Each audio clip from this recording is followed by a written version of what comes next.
ہمارے اسلام کو ترجیح دیں، اسلامی تعلیمات کو ترجیح دیں۔ اسلام کی بنیاد پر یہ پاکستان ہمیں ملا ہے۔ ملک پاکستان کا مطلب لا الہ الا اللہ، اور اس میں قانون بھی جو ہوگا وہ محمد الرسول اللہ صلی اللہ علیہ وسلم کے ہی قانون ہوگا۔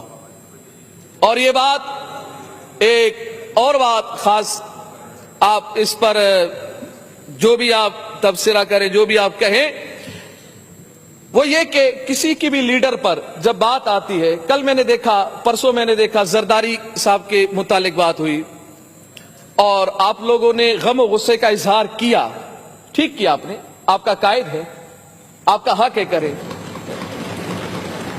مگر اس میں افسوس کی بات یہ ہے کہ جب میرے نبی پاک صلی اللہ علیہ وسلم کے شان میں جب کارٹون بنائے گئے تو اتنا غم و غصہ کیوں نہیں دکھایا آپ نے؟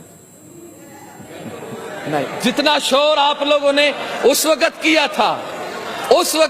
تھا جب زرداری صاحب کے بارے میں بات ہوئی، آپ نے اچھا کیا، آپ کا حق تھا، آپ کا قائد تھا، مگر قائد اعظم ہمارے رہبر ہمارے نبی پاک صلی اللہ علیہ وسلم کی شان سے بڑھ کر کسی کی شان نہیں ہے۔ ہم مسلمان ہیں اور مسلمانیت کا حق یہ ہے کہ ہم علی اعلان اور اپنے غم و غصے کا اظہار کرتے ہوئے اگر ہم اس ایوان سے کھڑے ہو کر ہاتھوں کو بلند کر کے ہم ہائی لینڈ کو یہ پیغام دیتے کہ سندھ اسمبلی میں رہنے والے بسنے والے یہ جو مسلمان ہیں جن کو مسلمانوں نے منتخب کیا ہے یہ تمہارے اس عمل کی مذمت کرتے ہیں، اگر اس انداز میں ہوتا تو بہت ہی اچھا ہوتا۔ اگر نہیں ہوا ہے، میں گزارش کرتا ہوں آپ سے کہ آپ سب کھڑے ہو جائیں اور ہاتھ بلند کریں اور ایک مرتبہ پورے عالم کفر کو یہ پیغام دے دے کہ ہم سب ایک ہیں مسلمان اور اپنے نبی کی شان میں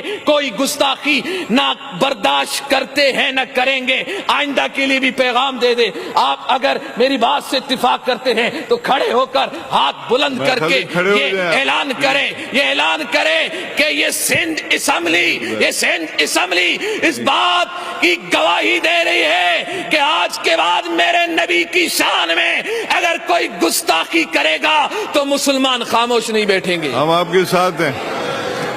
لبیک لبیک لبیک یا رسول اللہ، لبیک لبیک لبیک یا رسول اللہ۔ تاجدار ختم نبوت زندہ باد زندہ باد، میرا پاکستان زندہ باد، سندھ زندہ باد، تحریک لبیک پاکستان زندہ باد۔ السلام علیکم ورحمۃ اللہ وبرکاتہ۔